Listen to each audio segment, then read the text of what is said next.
बोलो जयकारा बोल मेरे श्री गुरु महाराज की जय। सौभाग्यशाली गुरुमुखों, सभी गुरुमुखों के लिए हमारे प्राणधन श्री श्री 108 श्री हजूर सतगुरु दाता दयाल जी महाराज ने अपने दोनों कर कमल उठाकर मधुर मधुर मुस्कुराहट के साथ प्यार भरी शुभ आशीर्वाद फरमाई।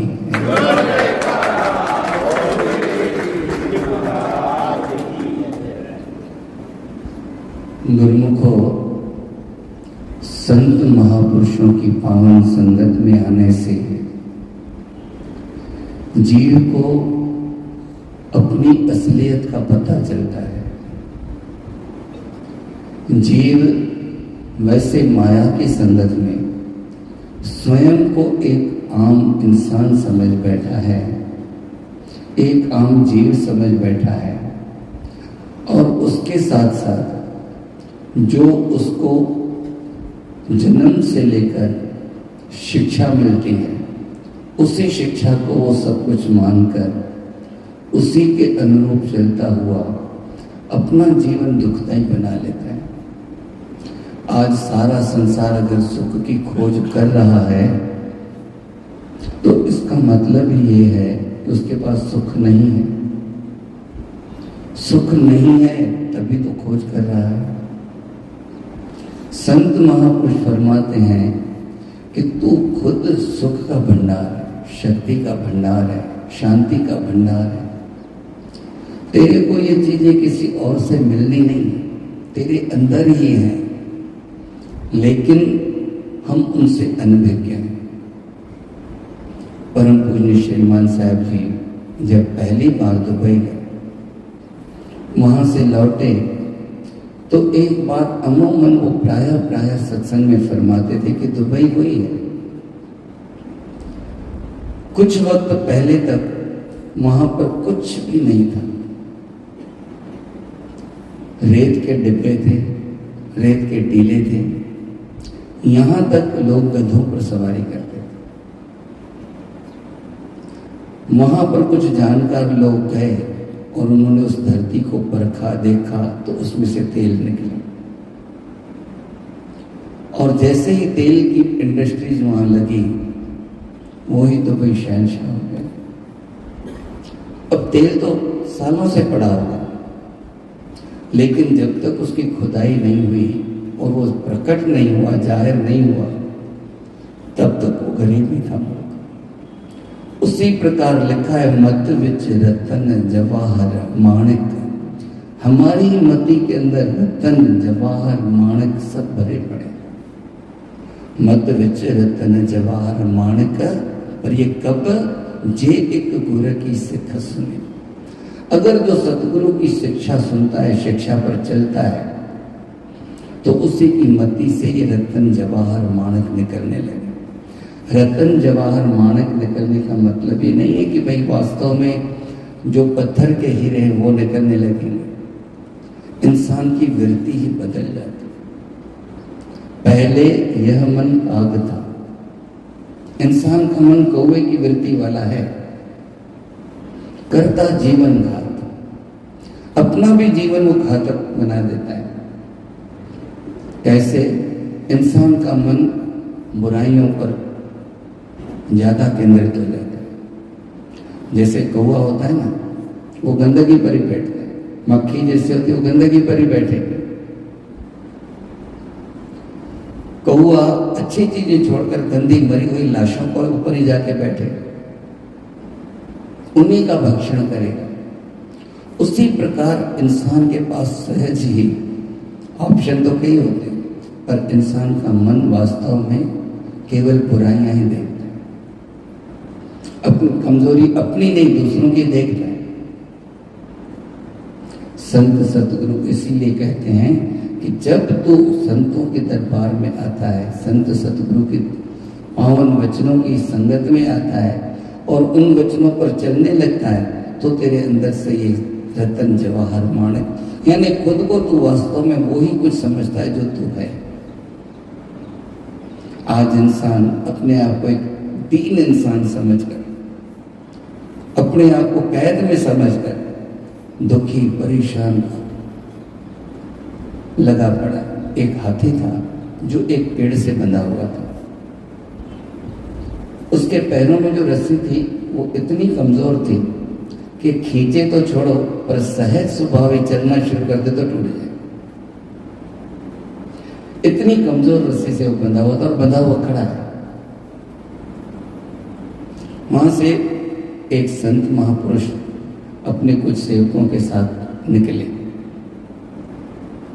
उनके सेवकों ने देखा कि इतनी महीन पतली रस्सी से यह हाथी बंधा हुआ खड़ा है।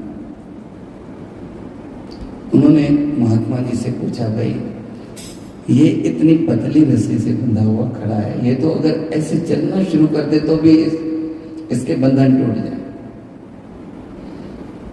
उन्होंने कहा इसके पीछे भी राज है। महावत को बुलाया, उससे पूछा इसका क्या राज है। बोले जब हमने इसको पकड़ा था तभी बहुत छोटा था, आज की तुलना में ताकत भी थोड़ी कम थी, पर तो भी हाथी की ताकत तो हाथी की होती। उस वक्त हमने इसे मजबूत पेड़ के साथ मजबूत लोहे की जंजीरों से बांधा था। कुछ दिन तो ये फड़फड़ा रहा था, कूद फांद कर रहा था, अपनी उस जंजीर को तोड़ने की कोशिश कर रहा था, पर नहीं टूट रही थी। अब धीरे धीरे इसने मान लिया है कि मैं बंध गया हूं, अब नहीं छूट पाऊंगा। जब ये खोलेंगे तो मैं छूटूंगा, जब ये बांध देंगे तो मैं बंधा। अब हम इसको इसमें छोटी सी पतली रस्सी से भी बांध देते तो ये समझता है कि मैं बंधा हुआ। ऐसा इंसान का हाल हो गया। अपने आप को दीन, अपने आप को अशांति का घर, अपने आप को दुखों का घर मान बैठा। जिससे पूछो मैं बड़ा दुखी हूं, मैं बड़ा परेशान हूं।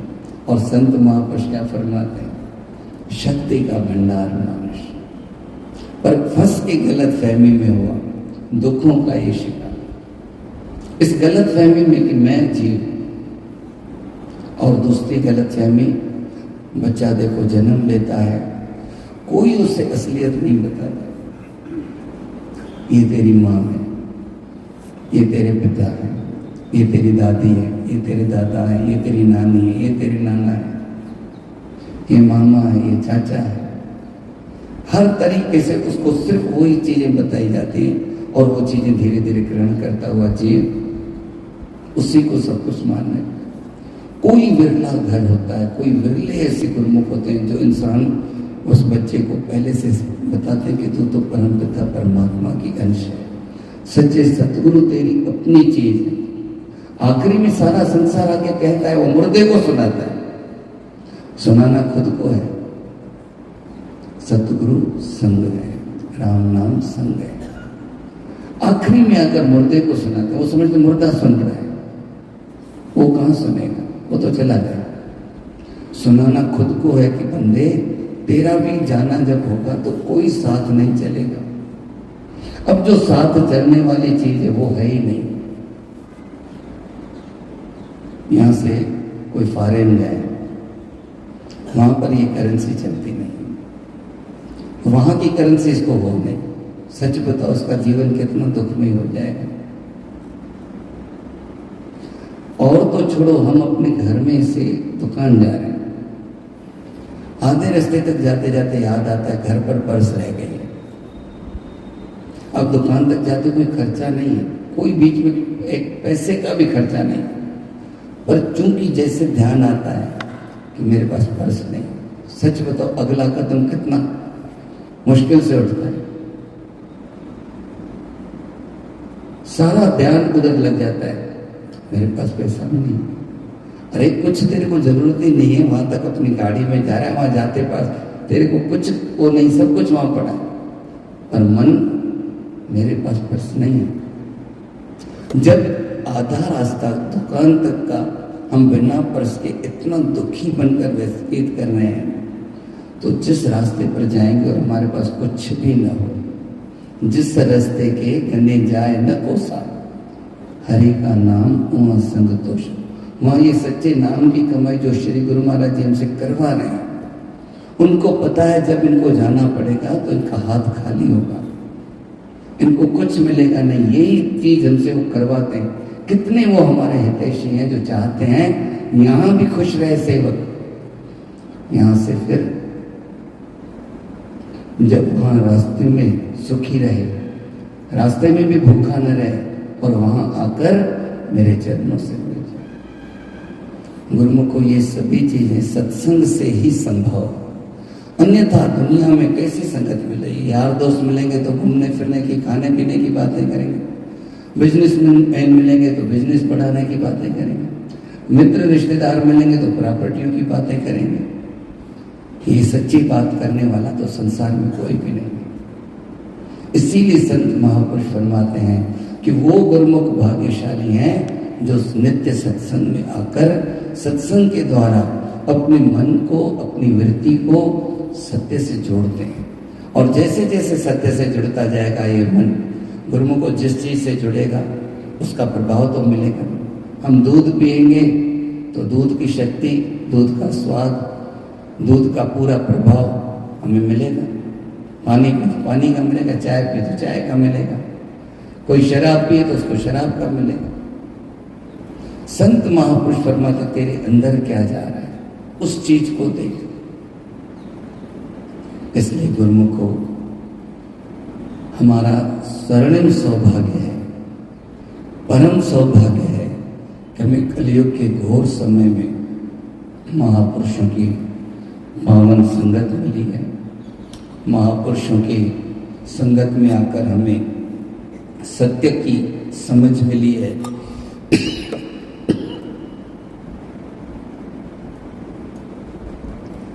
अब इस राह पर चलना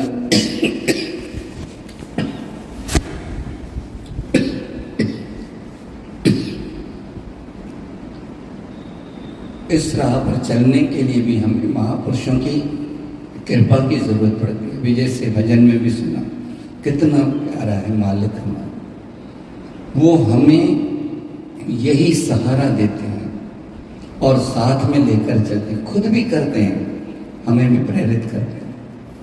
हम भी श्री सतगुरुदेव महाराज जी की निज मौज को शिरोधार्य कर नित्य नियम से सत्संग, सेवा, सिमरन का आनंद लेते हुए सत्य को अपने हृदय में धारण करेंगे तो वाकई जहाँ हम अपने आप को शक्तिहीन महसूस करते हैं वहाँ शक्तिशाली बन जाएंगे।